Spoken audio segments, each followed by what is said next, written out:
Hey everybody, it's Joe Mitchell from Lenoka Harbor. My screen name on the bass barn is J Mitchell.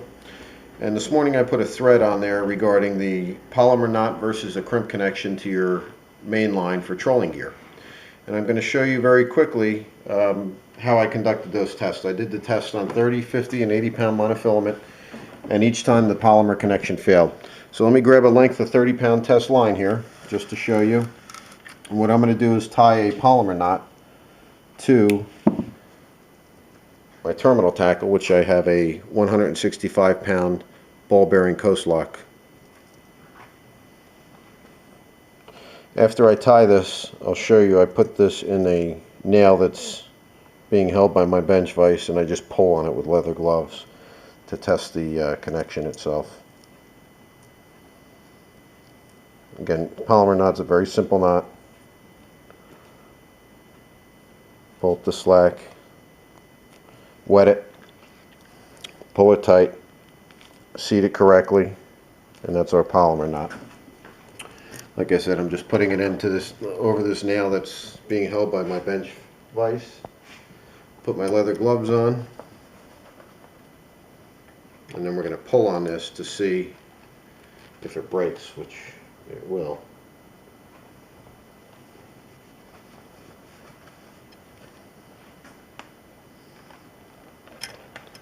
Here we go. Again, that broke fairly easily. I didn't have that much pressure on it. And as you can see, it broke at the knot. Alright, now we're going to do the same pound test line, 30 pound test, but this time we're going to crimp it. I'm going to use the specified crimp for this size line. And I use all high quality stuff, no knockoffs. And what I'll do is one trick I like to do when I use crimps is I take the tag end, take a lighter, hit the end of it with a lighter, a flame. Just create a little ball on there. So this way when I cinch this up, the line's not going to pull through the crimp. Okay, I'm going to take up the tension. And again, when I'm doing this crimp and the Palomar knot, if you can see, there's a weld on this ring. I try and avoid that. So I keep that weld to the side. Okay, I've pulled that up far enough, and at this point I'm going to take my hand swag, crimp that connection properly. We're going to do the same test. There's our connection. I'm going to put the snap over the nail.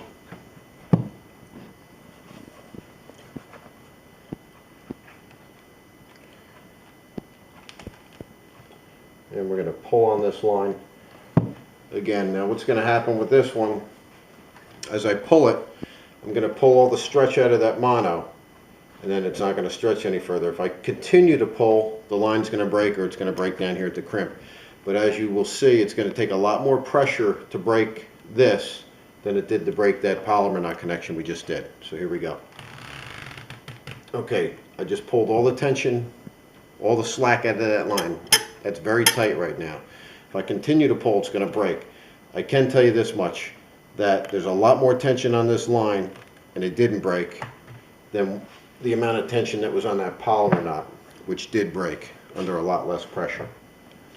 So there you have it. That's my quick test to show you. It's still intact, and that's without any chafe gear on here. If I were connecting this, I would put chafe tubing on there. Not the springs. They make small tubing that goes over the small diameter lines. So this way I know when I go to rig up my offshore gear, I'll be able to crimp the connection as opposed to tie it. And I used to use a 3 or 4 foot bimini and then use an offshore swivel knot. But this is going to be a lot easier for me. And I trust the connections because I use it on offshore lures and whatnot. But hopefully the next time you see me, we'll be talking about all the tuna we caught and how the connections held up. Take care.